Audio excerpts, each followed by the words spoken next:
Agora, se olhasse para a Europa, olhando para nós, e para entrar no nosso assunto, quais são os países que nos marcaram fundamentalmente no Brasil? Portugal no começo, mas não depois. Para mim, o que marcou a nossa formação aqui, primeiro França, interessante.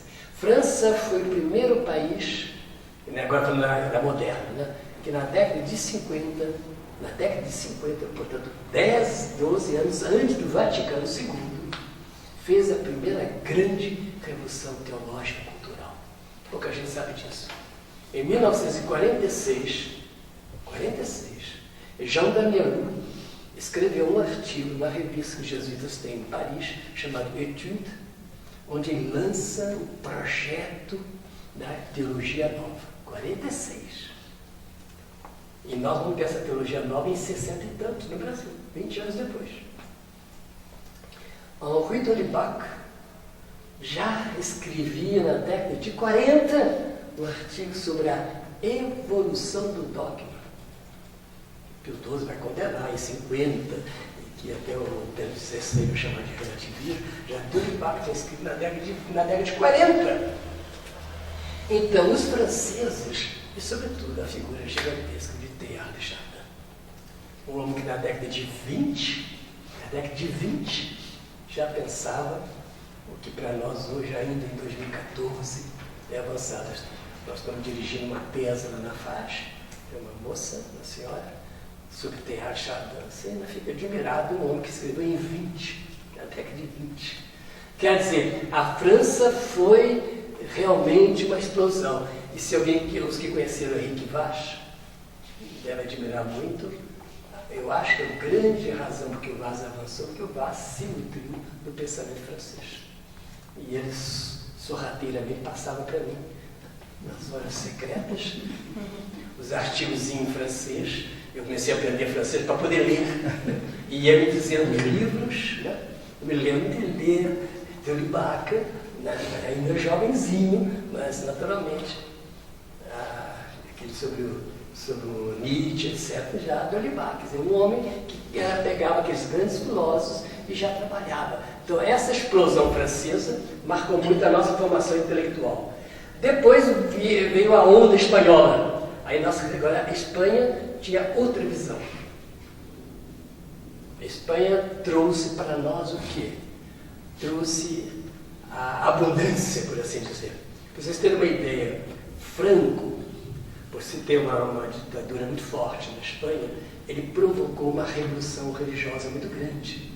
Porque eles consideraram aquela guerra como fosse uma guerra religiosa da República, que era marxista, né, contra Franco, que era, vamos dizer, a fé católica. Então eles consideravam que todos que morreram na guerra eram mártires. E isso gerou uma quantidade enorme de vocações. Só a província de Catalunha tinha 2 noviciados, 50 noviços cada um dos noviciados. Tinha 100 noviços, uma província espanhola só. Então eles tinham jesuítas para mandar para o resto do mundo. Mandaram muito para Cuba, até Fidel Castro, depois mandaram para o Brasil.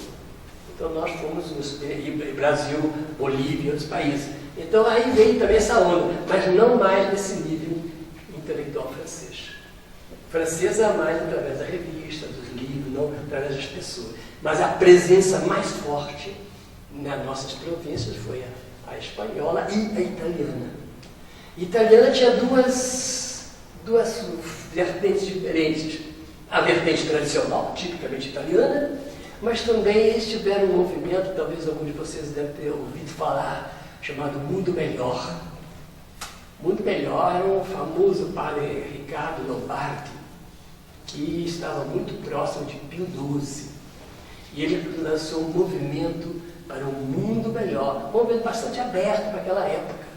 Antes, naturalmente, do Concílio Vaticano II, tradição do Vaticano II, que já anunciava algumas coisas que o Vaticano II ia fazer. Então, tanto a teologia francesa, como o certo mundo melhor de Lombardi, que teve influência no Brasil, e um dos padres, que talvez um de vocês conheçam, o padre diocesano, que está vivo até hoje, mas já provecto como eu, o padre Marins, é o que encarnou esse movimento no Brasil. E depois o concílio, esse movimento que vai atualizar o concílio, dando muitos cursos do Brasil afora, e depois ele vai estudar para o mundo inteiro. Então, essas duas forças é que mais pesaram no Brasil. A Alemanha tinha uma certa influência nas nossas regiões alemãs, que nós temos no Brasil, na parte alemã, e o italiano, além dessa presença do nosso mundo central, também tinha nas regiões italianas. E um outro aspectozinho, essa companhia nos Estados Unidos teve uma cara muito interessante. Primeiro, nos Estados Unidos, porque eles tiveram um catolicismo muito piedoso, irlandês. Os Estados Unidos conseguiu fazer um casamento muito raro. Ele tinha uma aparência aberta e uma cabeça conservadora. Eles eram teologicamente, religiosamente bem conservadores, mas parecia que não usavam batina, naquela época não usava batina, parecia abertíssimo, né? Saíam de clésima na rua. Então, usar clésima na rua parecia um avanço histórico, né? Mas a cabeça deles era irlandesa. E o catolicismo irlandês, isso o Coblé estudou muito bem para aqui, ele tem um viés muito forte penitencial. O catolicismo popular que nós herdamos, ele fez um casamento do catolicismo germânico e irlandês. O irlandês é penitencial e o germânico, antigo, não da Alemanha atual, era santorial, portanto santos. Isso que fundiu. E os Estados Unidos herdou mais esse catolicismo irlandês, portanto mais austeros, em certo sentido, no sentido de cabeça, ainda que uma vida americana, que nós conhecemos, o way of life americano, que dá uma ideia que era muito aberto. Então a gente tinha uma certa decepção. Eu mesmo, quando fui em 70, quis conhecer uma paróquia nos Estados Unidos, pensando que fosse encontrar a coisa mais aberta do mundo, voltei altamente decepcionado, porque encontrei uma igreja super tradicional, em Nova York. Foi lá que trabalhei na paróquia. A paróquia realmente quadrada, diríamos nós. E Estados Unidos. Então a gente imagina que tudo ali era aberto. Mas não. Então um pouco a companhia também repetia isso. Último momento, acontece que essa companhia mais rígida, ela sofre, por influência francesa, esse impacto do Vaticano II. E o geral que vai assimilar o Vaticano II e tentar passá-lo para a Companhia de Jesus chama-se Pedro Ajuda.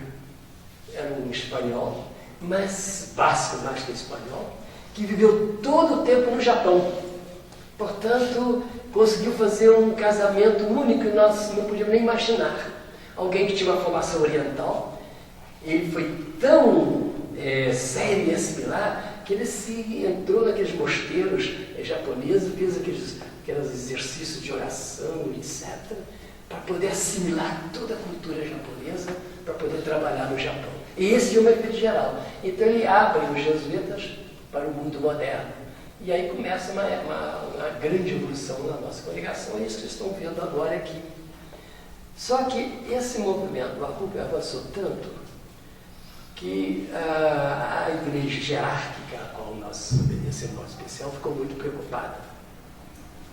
E houve dois fatos que se somaram.